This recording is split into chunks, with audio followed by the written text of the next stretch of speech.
In this video we'll talk about Levicki's key traits of a leader. Now this video is linked to another one given on Levicki which you should consult also.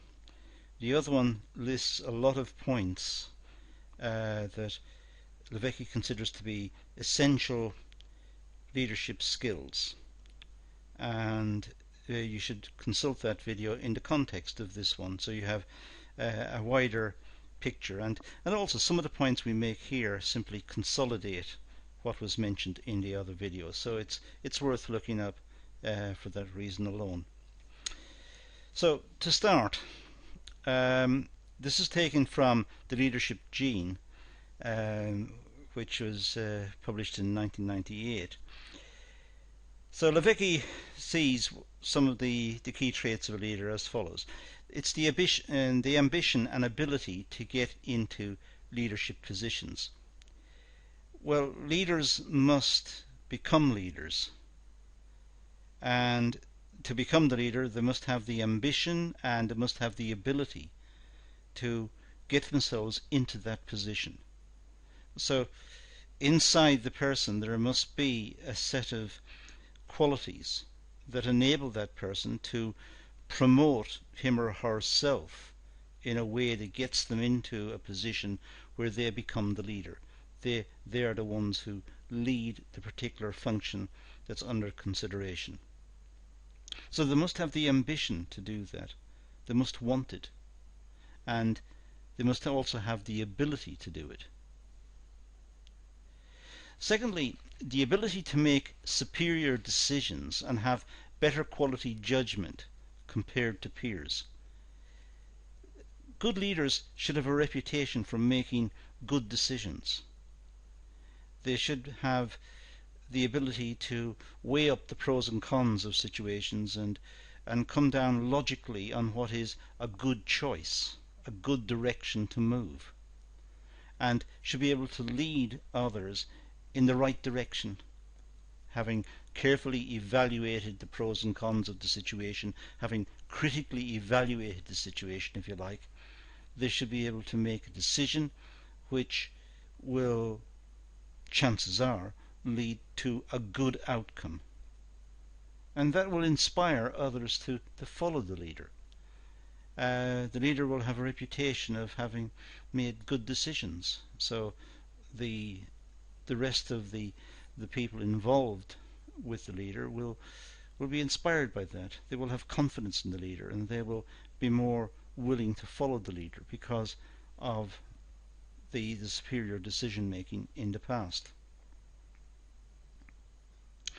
A leader must have the capacity to survive, even in the face of criticism.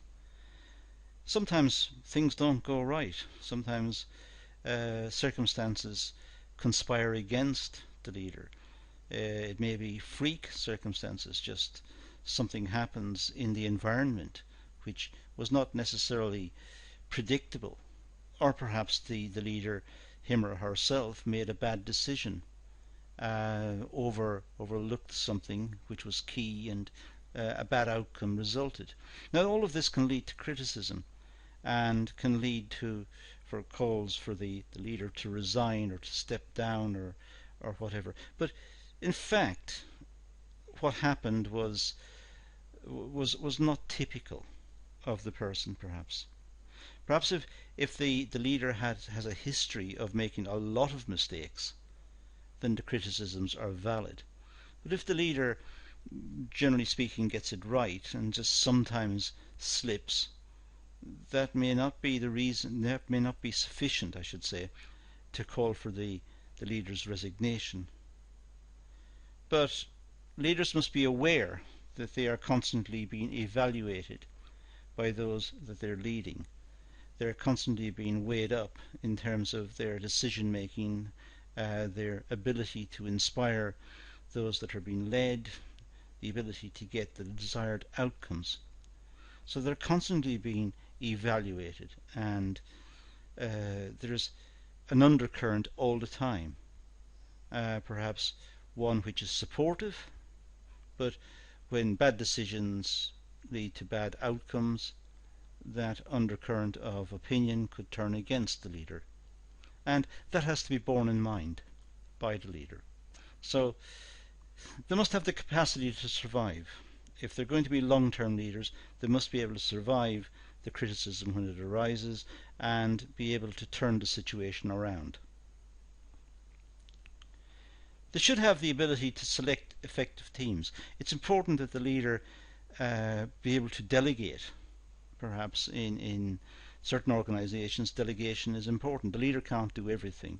But in order to delegate, they must have effective teams. They must have teams of people that they trust, teams of people that are reliable, teams that are going to try to implement the decisions wholeheartedly, will not hold back, and will certainly not sabotage the efforts of the leader. So they must have the ability to select loyal teams, ones that will work hard to bring about the outcome that the leader anticipated. A good leader can inspire above average performance from followers. So the good leader will have charisma, and this is discussed in the other video I mentioned earlier, but they will have personal qualities that inspire those that are being led, the followers. It will inspire the followers to subscribe to the courses of action that the leader lays out. They will trust the leader. So a good leader can inspire the followers to move in a certain direction, simply because of his or her personality, because of their history of good decision making in the past, because of the way they treat other people, because of their overall set of characteristics which are felt to be good, honest, desirable, and so are worthy of following.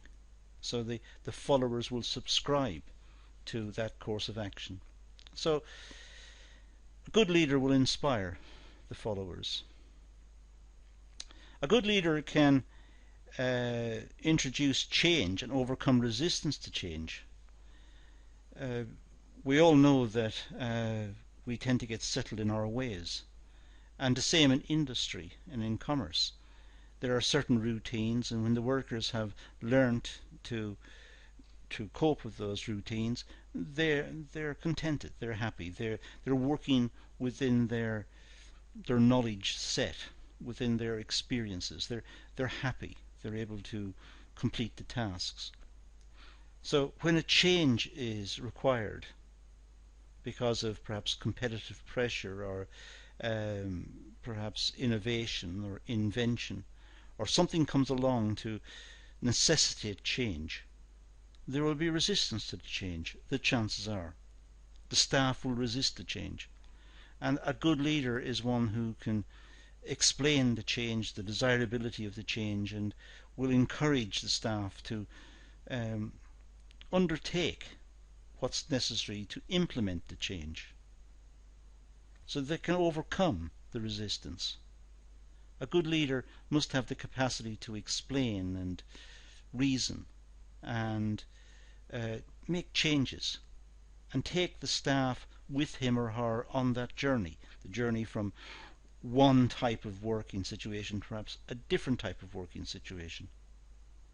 But they're able to carry the workforce with them in those changes. They must be known to do the right thing. They must be trusted. The staff, or the followers if you like, must look at the leader and trust the leader. They trust that the leader's decisions are in their interest. The leader is not going to hurt them or to have a hidden agenda which is going to damage them or their livelihoods or their working lives. So they must feel that the leader is doing the right thing. So once they have confidence in the leader and they trust the leader, then the situation will be more stable, and the leader will command more respect and more loyalty amongst the staff, and will thus be a better leader as a consequence. Now this is a short video. We've only just done 9 slides and we've only looked at 7 points. As I said, it goes with a separate video. Please look at that, and please make notes from both of them. What Levicki has done is prepared a set of traits and characteristics that in a sense we can all identify with in the context of leadership. But it's important to have them articulated in this way. So it's important that you make your own notes and fill out what you consider to be the desirable qualities of leaders, and know what these qualities are and their importance. But that's all we're going to deal with in this video, so let's leave it at that and say thank you for watching.